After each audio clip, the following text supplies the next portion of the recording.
What's going on? The Grave Consequences podcast. This is your boy Shane Swerve Strickland, but secretly, some people might refer to me as Killshot from Lucha Underground. I don't know if it's true or not, but I'm doing a nice little drop for you guys. Thank you guys for supporting the Swerve brand. And I hear that y'all doing a Lucha Underground review on the Social Suplex Network. Man, y'all might have just stumbled upon the best match in Lucha Underground history, in my opinion. Killshot versus Dante Fox. We made history that night, and to this day, I don't think anybody has been able to top what we did in that match in any other promotion across the industry. That match still holds a great place in my heart, and of course, Fox would definitely agree with me. So, thank you guys for reviewing a wonderful, amazing, one of the top 5 matches of my entire wrestling career. Hope you guys enjoy it. This is a drop. Shout out the Grave Consequences podcast. Enjoy the show and be confident in everything you do. And thank you for supporting whose house? Swerve's house.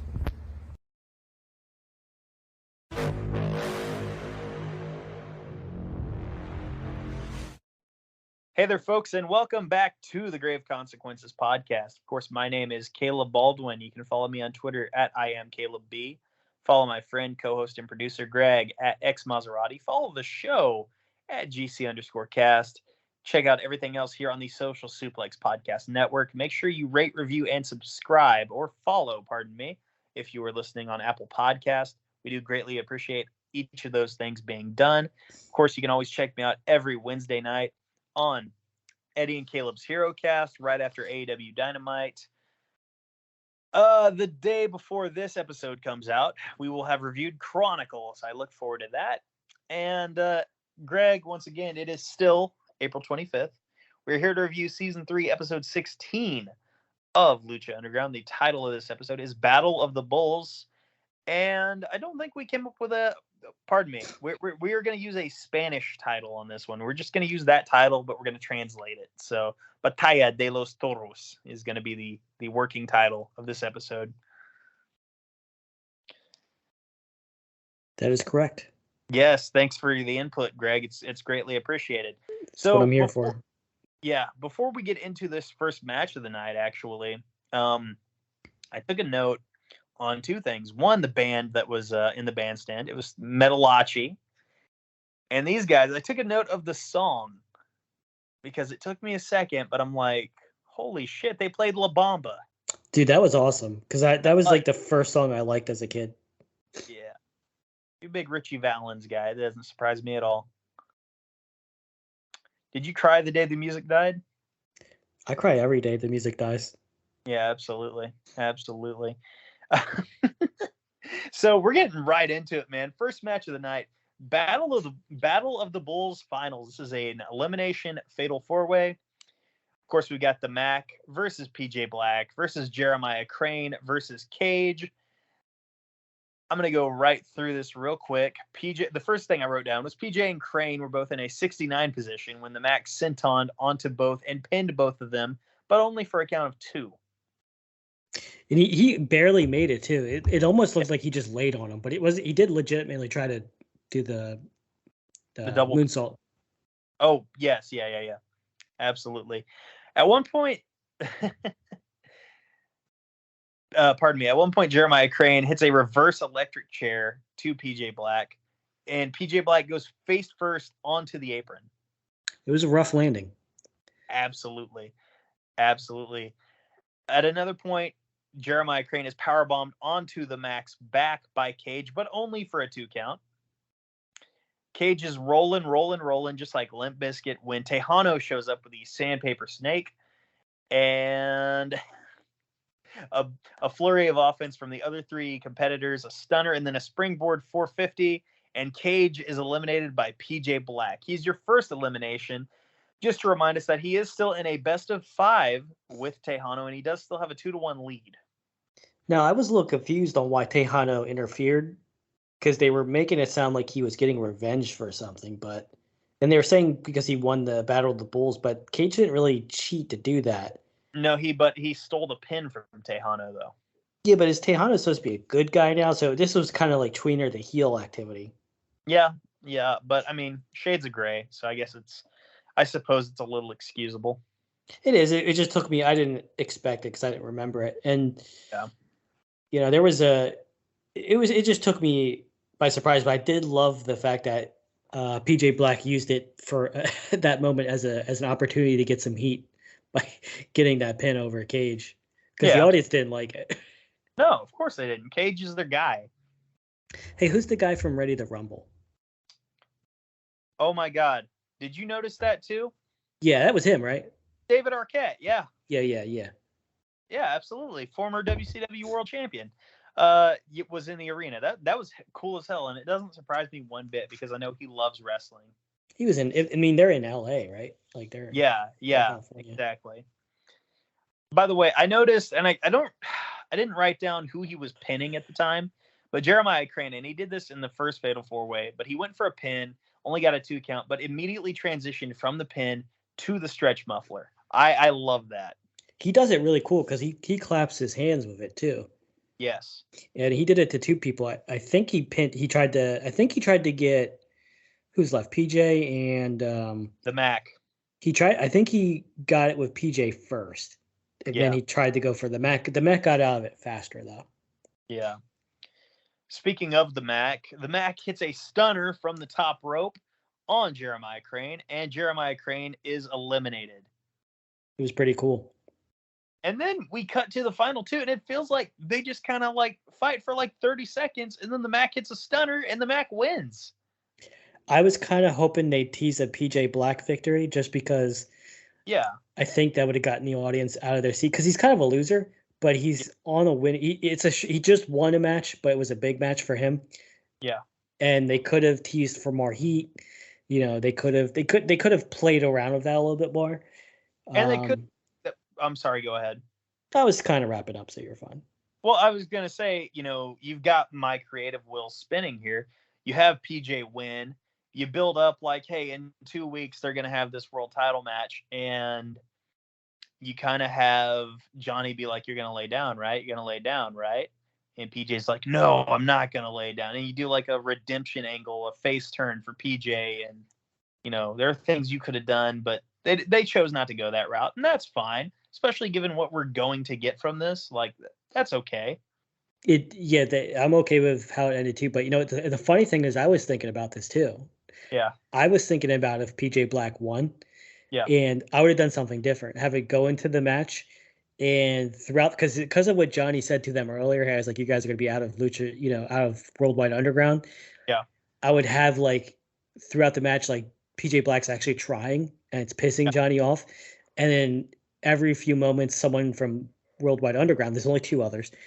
Jack Evans comes out and it looks like he's going to help Johnny Mundo, but then he helps PJ Black. But Johnny Mundo still kicks out. And then Taya comes out, right? And it looks like she's going to help Johnny Mundo, but she helps PJ Black. And then Johnny kicks out of that too. And then after a few teases, Johnny Mundo still wins, right? And then at the end, they're all like, "Oh, we were just trying to prove to the world that you're that tough, that you can still win. This is why you're the top guy." Just because one, it would build Johnny up. Yeah. And this is far-fetched, I know. This would be you'd have to pull this off just right. And the crowd would be into it. They would. Yeah. And it would just be it could be funny, but it would be just an entertaining whole match where you just keep getting the rug pulled out from under you. Like, where it's like, okay, Jack Evans is going to help. Nope, he's helping PJ. Oh, Taya is definitely going to help Johnny Mundo. But wait, why didn't she? You know what I mean? Like, yeah, could have been really good. Yeah, I get you. So after this, we get what might be my favorite segment on the episode. We have Phoenix and Aerostar on the search for Drago, and what's the first place they check? The same place you find any kind of shit-based dragon. Yes, the bathroom. They check a toilet. He's not there. Cobra Moon comes out. She brought Pindar, and Vibura. Am I saying that right? Vibura. I'm eventually going to get that right, man. Just think of Gore but with a B. So Veeb, V-E-E-B, and then Gore but with a B, Bora. Vibora. There you go. Vibora. There we go. Anyway, Cobra Moon says she brought Pindar and Sephora to break the trios champions, and then we get a bathroom brawl. It's funny because you're supposed to be the bilingual one, but these two names have broken you. Yes, they have. And it's funny that you are. It just hit me too. How funny it is that his friends went looking for him in the bathroom. Like, how many do you have? Any friends where if you can't find him, you go looking in the bathroom, and that's the first place you check? I don't. No, that would not be the first check on any of my friends. Like, maybe if I knew they ate something that doesn't agree with them, I'd be like, oh, he just had, Mexican food and he has acid reflux, so he's probably shitting his brains out. But like, people are always looking for her. I mean, Cobra Moon looked for him earlier in the season, right? Yeah, exactly. But it's a good brawl. Yeah, absolutely. Dirty floor. I wouldn't want to land on it. No. And didn't the Rudos come out on top here? They did because they had the advantage, and Vibra is so big. I think he just picked up Aerostar and started slamming him into the bathroom mirror, ass first. Yeah. So he has all this broken glass in his asshole. Oh, Vibra. There you go. Oh my gosh. After this, we see Sexy Star talking to the Mac, and she hugs him, and she's so proud of him, and he says he can't wait to face her for the Lucha Underground Championship. She says it would be an honor, and there's a spider in the locker room. The crazy thing about this, dude, is I genuinely don't remember where this is going. It doesn't matter because it won't bookend because Sexy Star doesn't come back for season 4. Oh, they don't finish this one? No. Maybe that's why I don't remember it. Yeah. Again, they kind of tease like, oh, someone's coming, and then between season 3 and 4, Sexy Star's a piece of shit, and they're just like, okay, how about we just scrap this and move forward? Yeah, there's one other thing where someone does debut, but it's so underwhelming and just bad later on. It's actually probably more than once, but yeah, it's at the very end. But this, okay, I was wondering if this was my memory. I was really like, I was like, I could have sworn, I was like, this has to go somewhere. How come I don't remember? Yeah. Who this is?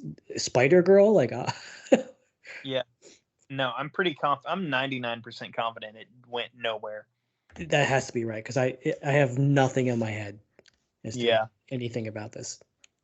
Jeremiah Crane is in Dario Cueto's office, and Jeremiah Crane wants a match, and Dario's like, well, that's pretty bold, but okay. Don't know what the match is yet, but I have a pretty good idea. Yeah, he's like, oh, you just lost your last match. What do you think you earned this? He's like, just give it to me anyway. He's like, all right. Okay. Yeah, sure. Then Jeremiah Crane pulls a panel out from the top of or from the why can't I talk? I don't know. From the ceiling of Dario's office. Dario's like, what are you doing? He's like, no, he's like, I got to get something. I left it here when I was a kid. This was weird. And I don't remember what this, because I don't remember this at all. This part where he pulls out this like stone tablet like he's Moses. Yeah.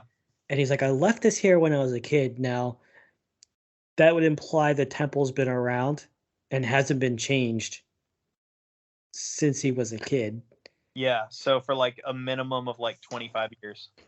Yeah, then there all of a sudden there's these stone tablets from the Macedonian days. Like, it doesn't make. This was weird, and I don't know, but I'm intrigued. I'm curious as to where this goes. Thank God, this is one of those moments where my bad memory is kind of a blessing. It's like I get to experience this all over again because I do like this storyline. Yeah. Let's see here. After this, Jeremiah Crane runs into Katrina, and as it turns out, next week Jeremiah Crane will face Mil Muertes. I just realized I said macadamia when I meant to say like the Medes or the Babylonians. The Boops. Yep. Awesome. Also, Jeremiah Crane seems to have a past with Katrina, of course, as we all know. And Jeremiah Crane is still down bad for Katrina, as it would turn out. He's simping. Yeah, not to the level that Phoenix was, but yes, he is. Well, he's at the point where he's angry, and he's angry at the world because he was a simp. Yeah, for sure. He's about to make a podcast about how he hates women. Oh my God, make a YouTube channel about it. Yeah, be careful out there, fellas. Anyway,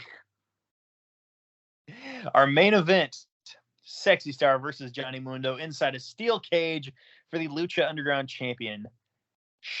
Also, props to whoever produced this match to not have the Worldwide Underground here.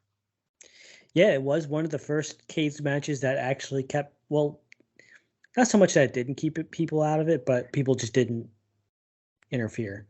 Yeah, exactly. It's one of those that's like, it means the cage lived up to its reputation. It does. I gotta tell you though, I really wasn't checked into this match. It seemed like for me, it was 90% of Johnny Mundo pulling at Sexy's leg to pull her back into the cage. Yeah, but I love the finish. So I don't like Sexy Star trying to escape the cage. I don't like when faces try to win by escape. I'm going to be honest, dude. I don't really like escape cage matches. I understand, but to me, it makes sense if, if the story is a heel's trying to run away and, win by escape. Like, that makes sense. Of course, a heel would want to run away from this match and win in the process. Yes, it does. Yes. But also, oh, by the way, Sexy Star still had the Rita Repulsa gear on. Which is, fitting for her. I think it looked cool. And I believe this was the debut of Johnny Mundo's new theme song, Welcome to Slamtown. I didn't notice, but that's good. That's a good song. Yeah. It's something, man. It definitely is something. Sexy Star, by the way, spent all this time trying to escape. Then she's got an opening, and then she does the Jimmy Snuka, the Eddie Guerrero, the what have you. Oh, I could win this match, but how about I just dive onto Johnny instead? You knew that she was going to lose because this was a match where you could win by pinfall or submission as well. It looked like I'm pretty sure there were some pinfalls. It wasn't a cool looking dive. No. And you kind of knew she wasn't winning. Dude, it was a crossbody. That's what it was, man. Yeah. I don't know. I guess if you're a new wrestling fan, it might have been a great match. And I do like the finish, but it really was just 90% of him pulling her down by the leg. I don't know. I just couldn't get into this one at all. Yeah. No, I understand. Let's see here. Johnny and Sexy are fighting on the ropes. And Johnny Mundo pulls Sexy Star's mask off. What a dick. Is that a DQ in Lucha Libre usually? I think so, yeah. Yeah, this is unfortunately for Sexy Star. This isn't Mexico. So this is more of a Tex-Mex kind of rule promotion. Oh my God. Well, it is. They try to be Lucha Libre, but they're not quite Lucha Libre, are they? No, you're right, but you said Tex-Mex, and that just killed me, man. I mean, that's what it's. This is basically the Taco Bell of Lucha Libre. Oh my gosh! I mean, it's a Chili's. It's not. You're not getting authentic Lucha Libre here. This is definitely on the border for sure. Yeah, I mean, if anywhere else, it would have been a DQ, but unfortunately for her, I love this finish. I love the heat. I love the way he exited the way he dropped as a heel. He stares at her before. Yeah, he stared right at her. The only thing missing was Johnny waving. Like, he should have waved. Oh, you know what? Because he can do parkour. He probably could have done it. Yeah. Well, I mean, yeah, just yeah, exactly. Like, you keep your gripping with your feet and your one hand, and you wave with the other. He's hanging on the outside, just staring at her. As once she got her mask on, he just drops and he wins. I loved it. Or rather than waving, he flips her the bird and then he drops off. Oh, dude, what if he could have done he could have hung from his feet and done the air guitar upside down? Yes. If he had the athleticism to do that, yeah, absolutely, and he may. But yeah, All in all, like it was a great heel move to take the mask off. Yeah, for sure. And it helped him win. I don't want to say cleanly, but and I know strong is a bad word, but it definitively beat her. No, he won decisively for sure. Yes, and remember, Dario said if you lose this, you can never challenge for the title again. Well, that's actually not quite what he had said, that referring to the match with PJ. So oh, okay, I did get that wrong. Okay. Hypothetically, I guess Sexy could eventually challenge again, but as long as she, hopefully, quite frankly, hopefully not anytime soon. Yeah, they did this little. I mean, let's be honest. This was a stint. Yeah. Like this was a publicity thing, and it's weird because it's a comment you said. Like they did that thing for women's empowerment, and then they did the exact opposite with Pentagon match right after. So, you know what? Lucha Underground is kind of bipolar, isn't it? A little bit. Absolutely. And also, this was definitely like the end of this feud. And you could tell, and I'm going to reiterate it, because as Johnny is leaving, he's atop the steps, he's celebrating. The Mac comes out of nowhere and he stuns Johnny atop the stairs. We're already on to our next feud, and I love that we're moving on. I am too, just because. Well, I mean, it's something. We're done this feud. The feud's over. Yeah. There's nothing. If they had done more of it, that would have been a mistake. To quote a formerly viral TikTok, you're done. Yeah, they're done. I think they were gonna. I don't remember what they do with her for the rest of the season. I don't remember if anything special happens with Sexy. I feel like, man, I don't know. I don't remember, dude. Yeah, I have no clue. But that doesn't mean anything that I don't remember. But the fact that you don't remember. Honestly, she's probably fodder for like a Gift of the Gods match or something. How many episodes do we have left? Bro, we're not even halfway through this season. And they still do the spider thing throughout? But yeah, there's 40 episodes this season. There's 40 episodes this season? Yes. Oh my god. Yes, dude, I know. Wait, is this a season where it's like cut in half? Yeah, they cut it like around episode 20, like after episode 20, they go on like a 6-month hiatus, and then they do the next 20. Was there a season 4? Yes. Okay. Yeah, because there's a whole season without Sexy Star and without someone else as well. That is true. Yep. After that segment, we cut to Cobra Moon's chambers, and Drago is locked up, and he's on a hunger strike, and Cobra Moon's like, "You're gonna break. And at the Grave Consequences podcast, we do not kink shame. Yeah. So whatever Drago and Cobra Moon are into, yeah, as long as they're both consenting adults, and exactly. That's like my kink is being fat shamed. Yeah. Come on, what is it? Call me chubby. Is it Muzz's kink shame is or his kink is kink shaming others? Yeah, exactly. But yeah, basically Drago's kidnapped. He's literally like in chains right now, like a Nick Jonas song. And he breathes fire right at the end. It's a technique that might prove useful in a fight. Yeah, a little bit. Hey, he did breathe fire on someone once. Or no, he's done poison mist. Yeah, exactly. You should start doing that again. Yeah, I think I should start doing that. You should, man. It would stop a fight real quick. Dude, just start doing it at work. Yeah. Just like, oh, what's that? You complaining about? Oh, you do this? Mist in the face. You're blind. Go home. Yep. Good luck putting me out in the panel. You can't see anymore. Just change your voice so they can't point you out in the lineup. Oh my gosh, dude. All right. Folks, that is the show. We thank you for listening. And if you get kidnapped by a 6'5" dinosaur, a lizard in Pindar, and a snake in Cobra Moon, you're probably going to suffer some more grave consequences.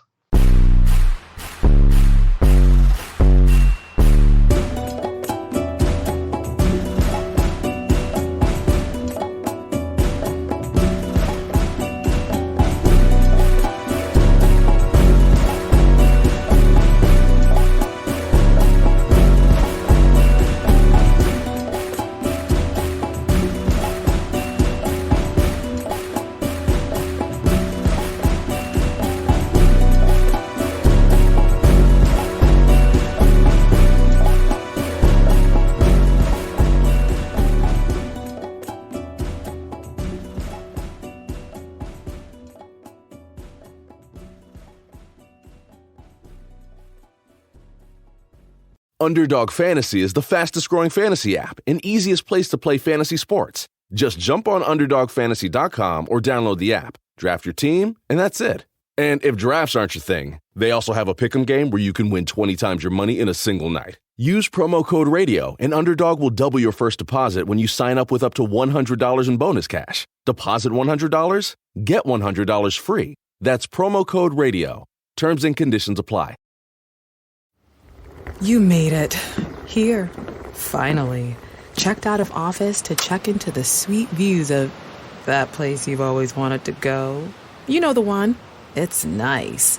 Even the kids like it. This place is so cool. And they never like it. Mom, can we go to the pool? Look at that. Not even asking for the Wi-Fi.